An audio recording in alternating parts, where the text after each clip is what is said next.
ഓം നമോ വെങ്കടേശായ. നമസ്കാരം. ആത്മീകം കുടുംബത്തിൻ്റെ പുതിയൊരു പതിവിലേക്ക് എല്ലാവർക്കും സ്വാഗതം.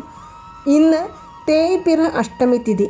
ഭൈരവ ഭഗവാനെ വഴിപാട് ചെയ്ത് പ്രാർത്ഥിക്കുന്നതിലൂടെ നമ്മുടെ ജീവിതത്തിലെ സകല കഷ്ടപ്പാടുകളെയും ഇല്ലാതാക്കിയെടുക്കുവാൻ സാധിക്കുമെന്ന് നമ്മുടെ വീഡിയോകൾ തുടർച്ചയായി കാണുന്ന എല്ലാവർക്കും തന്നെ അറിയാവുന്നതാണ്.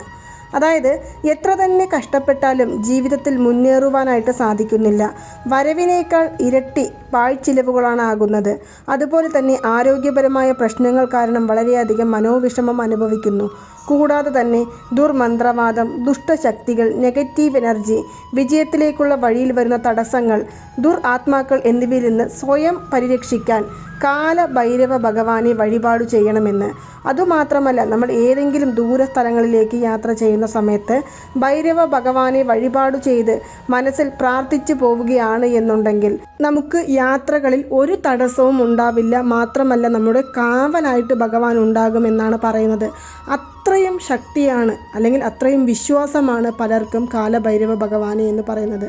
കാലഭൈരവ ഭഗവാനെ മനസ്സിൽ കരുതുമ്പോൾ തന്നെ എല്ലാവർക്കും ഉഗ്രമായ രൂപമാണ് മനസ്സിൽ കാണുന്നത്. പക്ഷേ ഉഗ്രരൂപമാണെങ്കിൽ പോലും വളരെ പെട്ടെന്ന് തന്നെ ഭക്തൻ്റെ പ്രാർത്ഥനകൾ നിറവേറ്റി കൊടുക്കുവാനും ഭക്തൻ്റെ സങ്കടങ്ങൾക്ക് ചെവിയോർക്കുവാനും സാധിക്കുന്ന ഭഗവാനാണ് കാലഭൈരവ ഭഗവാൻ എന്ന് പറയുന്നത്. ബഡുക സ്വാമി എന്നാണ് കാലഭൈരവ ഭഗവാനെ പറയുന്നത്. നമ്മളെല്ലാവരും ഇപ്പോൾ ഉഗ്രസ്വരൂപനാണ്, നമുക്ക് പെട്ടെന്ന് ഭഗവാനെ പ്രാർത്ഥിക്കാൻ സാധിക്കുന്നില്ല എന്നെല്ലാം പറഞ്ഞ് പിന്മാറി നിൽക്കുന്ന പലരുമുണ്ട്. പക്ഷേ നമ്മുടെ വീട്ടിൽ പടം വെച്ച് പ്രാർത്ഥിക്കുവാൻ സാധിക്കും ഭൈരവ ഭഗവാന്റെ പടം എന്നാണ് പറയുന്നത്. അതായത് സ്വർണ്ണാകർഷണ ഭൈരവ ഭഗവാൻ. കാലഭൈരവ ഭഗവാനിൽ തന്നെ പലതരത്തിലുണ്ട്. അതിലേറ്റവും പ്രധാനമായിട്ടും നമ്മൾ വീടുകളിൽ വെച്ച് വഴിപാട് ചെയ്യുന്ന ഭഗവാനാണ് സ്വർണ്ണാകർഷണ ഭൈരവർ. പണയപ്പെടുത്തിയ സ്വർണ്ണങ്ങൾ തിരിച്ചെടുക്കുവാനായിട്ട്, അതുമാത്രമല്ല കടം പ്രശ്നങ്ങളിൽ നിന്ന് മോചനം നേടുവാനായിട്ട്, നമ്മുടെ സാമ്പത്തിക ഉയർച്ചയിലേക്ക് നമ്മളെ കൊണ്ടുപോകുവാനായിട്ട് തുടങ്ങിയ അനേകം പ്രശ്നങ്ങളെ ഇല്ലാതാക്കുവാൻ സാധിക്കും സ്വർണ്ണാകർഷണ ഭൈരവരെ വഴിപാട് ചെയ്യുന്നതിലൂടെ. അതുമാത്രമല്ല, ഈ കാലഭൈരവരെ നമ്മൾ പ്രാർത്ഥിക്കുമ്പോൾ തന്നെ നമ്മുടെ മനസ്സിലെപ്പോഴും ഭക്തിയും ശുദ്ധവും ഉണ്ടായിരിക്കണം എന്നുള്ള കാര്യമാണ്. വെറുതെ അങ്ങനെ പ്രാർത്ഥിച്ചു പോയി എന്നല്ലാതെ ഭക്തിയോടുകൂടി ഭഗവാനെ മനസ്സൊരുക്കി പ്രാർത്ഥിച്ചാൽ തീർച്ചയായും 8 ദിവസത്തിനകം നമ്മുടെ ജീവിതത്തിൽ വലിയ ഒരു മാറ്റങ്ങൾ സംഭവിക്കുമെന്നാണ് പറയുന്നത്. അതും പ്രധാനമായിട്ട് കാലഭൈരവരെ വഴിപാട് ചെയ്യുവാനായിട്ട് നിങ്ങൾക്ക് അഷ്ടമി തിഥികൾ തന്നെ വേണം എന്നില്ല. മറിച്ച് ഞായറാഴ്ച വൈകുന്നേരം 4:30 മുതൽ 6 വരെ കാലഭൈരവ മന്ത്രം ജപിച്ച് പ്രാർത്ഥിച്ചു വന്നാൽ ഏറ്റവും മികച്ച ഫലം തന്നെയാണ് നമുക്ക് ലഭിക്കുന്നത് എന്നാണ് പറയുന്നത്. ഇനി അതെല്ലാം അവിടെ ഇരിക്കട്ടെ, ഇന്ന് നമ്മൾ അഷ്ടമി തിഥിയിൽ, അതും നമ്മുടെ ഈ തേയ്പിറ അഷ്ടമി തിഥിയിൽ നമ്മൾ ഭഗവാനെ പ്രാർത്ഥിച്ചു വരണമെങ്കിൽ ഏതു മന്ത്രം ചൊല്ലാം. നമ്മുടെ എല്ലാ അഷ്ടമി തിഥികളിലും ചൊല്ലുന്ന ഒരു മന്ത്രം തന്നെയാണ്. പല വിധത്തിലുള്ള മന്ത്രങ്ങൾ കാലഭൈരവ ഭഗവാനെ വഴിപാട് ചെയ്യുവാനായിട്ട് ഉണ്ടെങ്കിലും, അതായത് ഉദാഹരണത്തിന് ഞാൻ പറയുകയാണെങ്കിൽ, ഓം ഹ്രീം ബും ബഡുകായ അപതുധാരനായ കുരു ബഡുകായ ഹ്രീം ഓം നമ ശിവായ എന്നുള്ള മന്ത്രം ജപിക്കാം. അത് പലർക്കും അതിന് ചിട്ടയായ രീതികളെല്ലാം ഉണ്ട്. അതുകൊണ്ട് നമ്മളിപ്പോൾ അവിടെ ഈ മന്ത്രമൊന്നും പറയുന്നില്ല. ഇനി അതുമാത്രമല്ല, ഓം ഐം ഹ്രാം ക്ലീം ശ്രീ ബഡുക ഭൈരവായ നമ എന്നുള്ള മന്ത്രമുണ്ട്. ഓം ഹ്രീം ബം ബഡുകായ എന്നുള്ള മന്ത്രമുണ്ട്. ഇനി ഭൈരവ ഭഗവാന്റെ മൂലമന്ത്രം എന്നറിയപ്പെടുന്ന ഓം ക്ലീം ക്ഷ്രാം ശ്രീം ക്ഷൗം കാലഭൈരവായ നമ എന്നുള്ള അനേകം മന്ത്രങ്ങളുണ്ട്. പക്ഷേ ഇതെല്ലാം ഞാൻ നേരത്തെ പറഞ്ഞതുപോലെ അതിൻ്റെ ചിട്ടയായ രീതിയിൽ മാത്രമേ ചൊല്ലാൻ പാടുള്ളൂ. ഞാൻ ഇപ്പോൾ ഇവിടെ പറയുന്നത്, നിങ്ങൾ ഇന്ന് രാത്രി ഉറങ്ങുന്നതിന് മുന്നേ 12 മണിക്ക് മുന്നേ സമാധാനത്തോടു കൂടിയുള്ള മനസ്സോടുകൂടി, നോൺ വെജ് കഴിച്ചിട്ടുണ്ടെങ്കിലും പീരിയഡ്സ് ആണെങ്കിലും പുലവാലായ്മയാണെങ്കിലും നമുക്ക് ഈ ഒരു തിരുനാമം ചൊല്ലാവുന്നതാണ്. തിരുനാമം എന്ന് പറയുമ്പോൾ അതിന് യാതൊരു വിധത്തിലുള്ള നിബന്ധനകളും തന്നെയില്ല. ആർക്കു വേണമെങ്കിലും ഏതൊരു സാഹചര്യത്തിൽ വേണമെങ്കിലും നമ്മുടെ ഏതെങ്കിലും ഒരാഗ്രഹത്തെ മുൻനിർത്തിക്കൊണ്ടോ അല്ലെങ്കിൽ നമ്മൾ ഏതാഗ്രഹവും പറയാതെ ഭഗവാനെ എല്ലാം നിങ്ങളിൽ സമർപ്പിക്കുന്നു, എൻ്റെ എല്ലാ പ്രശ്നങ്ങളും നിങ്ങൾ മാറ്റിത്തരുമെന്ന് പരിപൂർണമായും വിശ്വസിക്കുന്നു എന്ന് മനസ്സിൽ കരുതിക്കൊണ്ട് വേണമെങ്കിലും ഇന്നു രാത്രി നമ്മൾ ഉറങ്ങുന്നതിന് മുന്നേ ഈ മന്ത്രം 8 പ്രാവശ്യം ജപിക്കാവുന്നതാണ്. ഒരുപാട് പ്രാവശ്യം ജപിക്കാൻ ആഗ്രഹമുണ്ടെങ്കിൽ 21, 51, 108 എന്നീ കണക്കുകളിൽ എടുക്കാം. ഇനി അഥവാ ഇത്രയൊന്നും സമയം നമുക്ക് മാറ്റിവെക്കാൻ സാധിക്കുന്നില്ല എന്ന് പറയുകയാണെങ്കിൽ വെറും 8 പ്രാവശ്യം നിങ്ങളിത് ചൊല്ലിക്കിടക്കുക. വേറൊന്നും തന്നെ ഇതിനു വേണ്ടി നിങ്ങൾ ചെയ്യേണ്ടതായിട്ടില്ല. അതും ഞാൻ പ്രത്യേകിച്ച് ഇവിടെ പറയുകയാണ്, എല്ലാ പ്രശ്നങ്ങളും മാറിക്കിട്ടുവാൻ വേണ്ടിയാണെങ്കിൽ ഓം കാല കാല ഭൈരവായ നമ എന്നുള്ള മന്ത്രം ജപിക്കണം.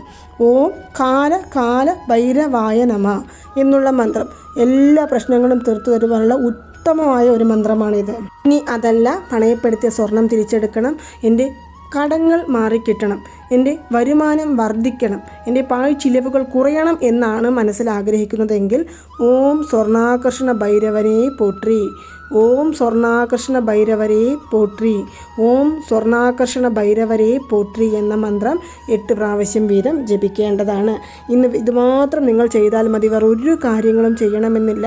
മനസ്സുരുകി ഭൈരവ ഭഗവാന്റെ ഏതെങ്കിലും പടമുണ്ടെങ്കിൽ അല്ലെങ്കിൽ മൊബൈൽ ഫോണിൽ നമുക്ക് പടത്തെ നോക്കിക്കൊണ്ടോ അല്ലെങ്കിൽ മനസ്സിൽ ഭഗവാനെ ധ്യാനിച്ചുകൊണ്ടോ, ഇനി ഭൈരവ ഭഗവാനെ ധ്യാനിക്കാൻ പറ്റാത്തവരാണെങ്കിൽ ശിവഭഗവാനെ മനസ്സിൽ ധ്യാനിച്ചുകൊണ്ടോ ഈ 2 മന്ത്രങ്ങളിൽ ഏതെങ്കിലും ഒരു മന്ത്രം അല്ലെങ്കിൽ 2 മന്ത്രങ്ങളും ജപിക്കാൻ ആഗ്രഹിക്കുന്നവരാണെങ്കിൽ 2 മന്ത്രം ജപിക്കാവുന്നതാണ്. തീർച്ചയായും 8 ദിവസം, നിങ്ങൾ ഇന്ന് മുതൽക്ക് 8 ദിവസം തുടർച്ചയായിട്ട് 8 തവണ വീതം ഈ മന്ത്രം ജപിക്കുകയാണ് എന്നുണ്ടെങ്കിൽ നിങ്ങളുടെ സകല പ്രശ്നങ്ങളും തീർന്നു കിട്ടും. ഇന്ന് മുതൽക്ക് തുടർച്ചയായിട്ട് 8 ദിവസം വിടാതെ ചൊല്ലുക. ഒരു ദിവസം പോലും ഇടവിടരുത്. മനസ്സിൽ ധ്യാനിച്ചുകൊണ്ട് അല്ലെങ്കിൽ രാവിലെ ഉണർന്ന ഉടൻ അല്ലെങ്കിൽ രാത്രി ഉറങ്ങുന്നതിന് മുന്നേ, ഇനി പൂജാമുറിയിൽ കയറി ദീപം തെളിയിച്ച് അവിടെ ഇരുന്നു കൊണ്ട്, ഇനി അഥവാ ക്ഷേത്രത്തിൽ പോകുന്ന സമയത്ത് അവിടെ പോയി ചെന്നിരുന്നു കൊണ്ട്, ഇനി യാത്രകൾ ചെയ്യുമ്പോഴാണെങ്കിലും ജോലികൾ ചെയ്യുമ്പോഴാണെങ്കിലും ഈ മന്ത്രങ്ങൾ ഉരുവിട്ടുകൊണ്ടേയിരിക്കുക. തീർച്ചയായും നിങ്ങളുടെ ഏറ്റവും ഒരു വലിയ പ്രശ്നങ്ങൾ മാറിക്കിട്ടാൻ പോകുന്നു എന്നതിനുള്ള ഒരു വലിയ അനുഭവം നിങ്ങളിലേക്ക് തേടിയെത്തുന്നതായിരിക്കും. നിങ്ങളിതൊന്ന് ചൊല്ലി നോക്കൂ. ഇന്ന് മറക്കാതെ ചൊല്ലുക. അതും നമ്മുടെ 2026 ആദ്യത്തെ തേയ്പിറ അഷ്ടമി തിഥിയാണ് ഇന്ന്. ഈ ഒരു ദിവസത്തെ നിങ്ങൾ ഒരിക്കലും വിട്ടുകളയരുത് എന്ന് തന്നെ പറയാവുന്നതാണ്.